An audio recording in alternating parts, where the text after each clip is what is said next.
Today we're going to be looking at the highly anticipated Air Jordan 3 in the fire red OG colorway. We've seen multiple retro versions from the past, but never an OG iteration similar to the 1988 pair. So this is going to be something new that all of us sneakerheads have been waiting for many of years. And if you didn't know by now, my name is DJ and this is the DNA Show. On this channel, I love talking about sneakers and especially giving you guys dope reviews like this. So if you haven't already, consider subscribing and joining the fam. We're on the road to 1 million subscribers and you could be the next one to get us there. Starting with the box right here, you have your classic OG style Air Jordan 3 box with the lift off lid, all black right here with the matte black and then the red Jumpman in the center. Going all around the bottom half of the box, you have your elephant print, and then on the size tag it reads Air Jordan 3 Retro, white, fire red, black. Retail $210. Now taking off the lid of the box right here, you have your elephant paper and then you have your little pamphlet, and this actually comes with all the information for the 3. We started to see this come in the packaging again, giving you that OG nostalgic vibe with all the details that break down the sneaker, from the upper, the inside, the insoles, the air units, the foot air sole unit, the foot frame, midsole, outsole, everything like that that you're gonna need to know is all gonna be right here on the pamphlet. So that is one dope aspect to see that they're bringing that back to life again for this sneaker in particular. Now with the paper right here, you have your all over elephant print on the top, and then it looks like you have a second set of white paper, and then you got the shoe. Oh, you got the shoe. Okay, first impressions of this sneaker. Bro, these might be retro of the year. Like, these things go crazy, bro. I can't believe they really did this. I got 1,000,001 thoughts and opinions about this sneaker, which I'll save for you guys till the end of the video. But for now, before we start breaking down all the styles, cuts, and materials, you know we gotta talk about the history first. So back in 1988, Jordan started to make his stance with his brand and his sneakers, and we saw him take the court in the All-Star game in the black cement Air Jordan 3, but also he wore the white cement Air Jordan 3 that year when he jumped from the free throw line to win the dunk contest. Now we all remember this very iconic image with seeing Michael Jordan soaring through the air and him wearing those white cement 3s, and causing that shoe in particular to not only be one of the staple shoes in the game, but also one of the most iconic sneakers as well. Also in 1988, he wore the fire red Air Jordan 3s like you see him here on court rocking the different pairs, and here's a look at some of the OG pairs, which we'll talk about comparisons and cuts and everything in a bit. But it is crazy to see that they're finally bringing this back after all these years. And one thing people may or may not know is the True Blue Air Jordan 3 was one of those OG Air Jordan 3s that was part of the 4 colorways that we saw. A lot of people think of the white cements, black cements, and the fire red 3s, but you can't forget the True Blues. And after all these years, we have seen so many different retros of the black cement 3s and the white cement 3s and all the different iterations over the time as they slowly remaster it. But I think when it comes to them bringing back an OG Air Jordan 3, out of all the ones that we've seen, whether it been black cement, white cement, True Blue, or fire red, this is probably the best one out of all the retros to ever be created, in my opinion. And one of the reasons why I say that is they've done the best job at recreating the OG styles and cut of the sneaker, the colors and the materials. I think they've done a tremendous job, and you'll see that throughout the video as we start breaking down the shoe. So speaking of that, let's go ahead and start getting into the details. Starting with the outsole, you got your predominantly gray areas with the red hit at the ball of the foot and the Nike branding at the center at the back of the foot. Now typically on retros you get the Jordan branding, so to see them put that Nike on there and give you that OG nostalgic vibe, again, another nice touch. Now going up to the midsole, you got a 2-tone color midsole with the red on the top and white on the bottom, an all white air unit and the red wrapping around, stopping halfway through the center of the midsole. Now going to the upper on the materials, it's kind of like a tumbled leather, but it's kind of smooth and it feels really good. Now is this the best quality Air Jordan 3 ever? No, but I think for what they have done, this is definitely a really nice shoe. Looking at the smooth leather as well around the mudguard area,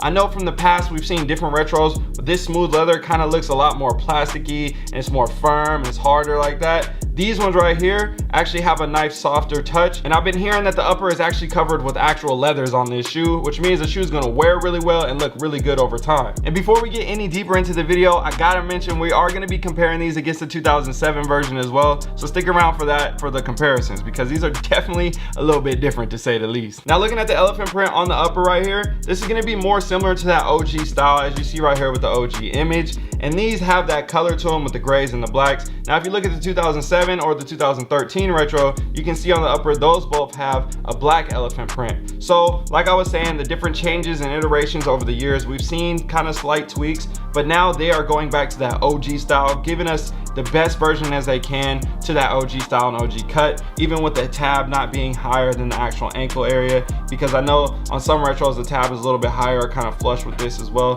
which is again some people may or not know or even care about, but that's a whole nother thing. Now these come equipped with a pair of white standard laces right here, no additional laces, but they do have a hang tag with that OG Nike Air vibe to it, again giving you a nice piece of nostalgia and having all the trims that come along with it, just like the pairs back in the day. Now on the tongue you have a perforated gray area right here at the bottom half and a smooth white leather at the top, a red Jumpman embroidered at the front end, and then you have a more defined perforated gray leather here with the 3 plastic loops in the middle of that. Now looking at the back end of the tongue, you got that red material, and then on the inside of the sock liner you got that gray, and going to the insole you have an all red with the white Nike Air. Now saving one of the best parts for last, and that is the Nike Air on the back end of the foot right here. You got the white tab with the red Nike Air, and I'm telling you right here, the nostalgia behind this is insane. For all the OG heads, all the OG collectors, people that really want the Nike Air on the sneakers that came with the Nike Air from way back in the day, and seeing all this stuff coming back to life. And I'm sure there's so many OG heads from back in the 80s and early 90s that have just so many memories, so much nostalgia behind this, and just can't wait to get their hands on these shoes. So now when it comes to the 2007 pair right here, as you can see, yes, the two shoes definitely do look very similar, but to a sneakerhead there's gonna be like a lot of big differences. So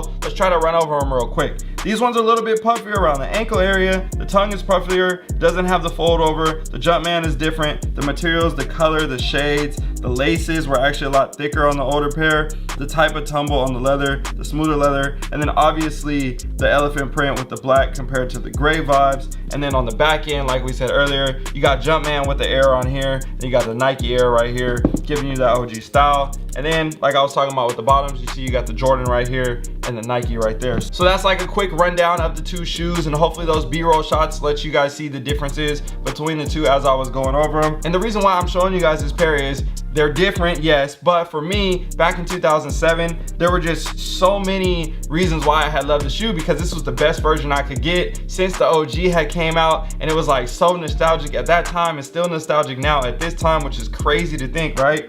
And I used to wear these all the time. I used to have multiple pairs, love this sneaker. I saw the 2013 pair come out and I was not a fan of them. I didn't like how bulky they were around the toe. I think that era of 2015 to 2013, sometimes 2012 to 2016, whatever you want to call it, that kind of window, there was a lot of bad retros coming out. Not like the shoe colorway, but just like how they built the shoes and the shape and everything like that. So again, the reason why I'm so happy to see this come back, give us that OG style, that OG cut, all that nostalgia behind it, and do it right. I feel like Jordan Brand definitely made up for themselves from the 2013 version. Now I know some people say they might like the 2013 version more than the 2007. I don't know. I feel like personally, a lot of people that I talked to that were collectors over the years, they like the 2007 pair better, but again, that's all to each his own. Whoever likes what is, it doesn't matter. It's whatever we all like. So let's take it to the polls real quick and see what everybody's talking about when it comes to this shoe, if they think it's fire or trash, and then we'll compare these two right here and see which one people like the most. So if you haven't already, make sure you follow me on IG so you can participate in all the polls and see all the results here on the channel. I asked the people the question if this shoe is fire or trash, and this is what they said. 96% of the people chose fire and 4% of the people chose trash.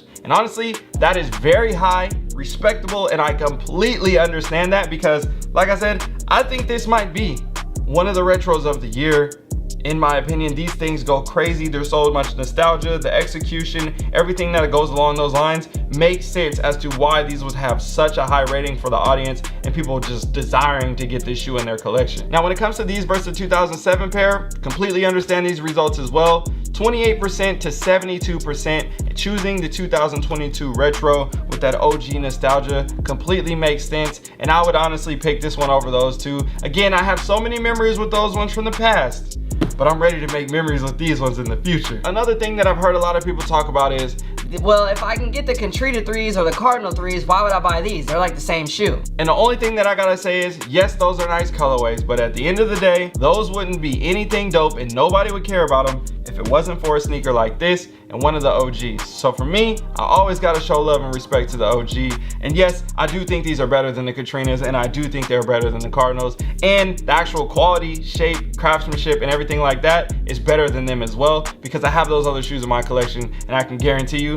these are nicer all around. And last but not least, we got to talk about the demand and the numbers on this shoe. Right now, like I said, the shoe is about $210 retail, so you're gonna see it hovering around the mid 300s right now for the resale before the shoe comes out. They come out in about a week, and then we'll see what happens. Price goes down, but over time this is gonna easily be a $300+ sneaker with no problem, simply because it's a classic iconic model. You just got to give it some time. We've seen, prime example, the True Blue 3s. Those were sitting for a while, but it's still a classic OG colorway. No matter how terrible they did with the quality of the shoe, it's an OG colorway. Give it some time, next thing you know, price goes up and you still gotta pay that premium to get the shoe. So I think if you really want this shoe, go after it. I think you should have a good chance. There's gonna be a lot of places to buy this shoe for retail. If you guys wanna see where to get the shoe for retail, I can make a video about that as well to help you guys out. And hopefully that's a good enough look for you guys to let you know if you wanna get this shoe or not. Appreciate you as always. See you in another one.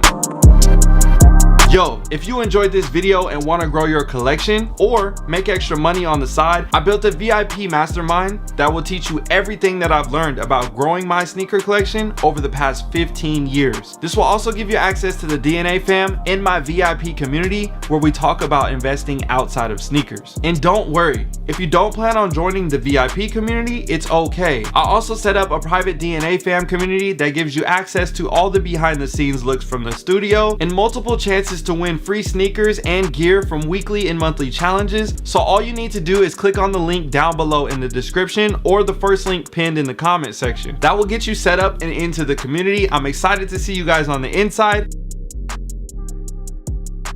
If you made it to the end of this video, let me know down below in the comment section, what is your favorite OG 3 colorway? The white cement, the black cement, the fire red, or the true blue? That's a tough one, bro. Oh, that's a tough one. Y'all, yeah, let me know down below. All right, y'all, I'm out.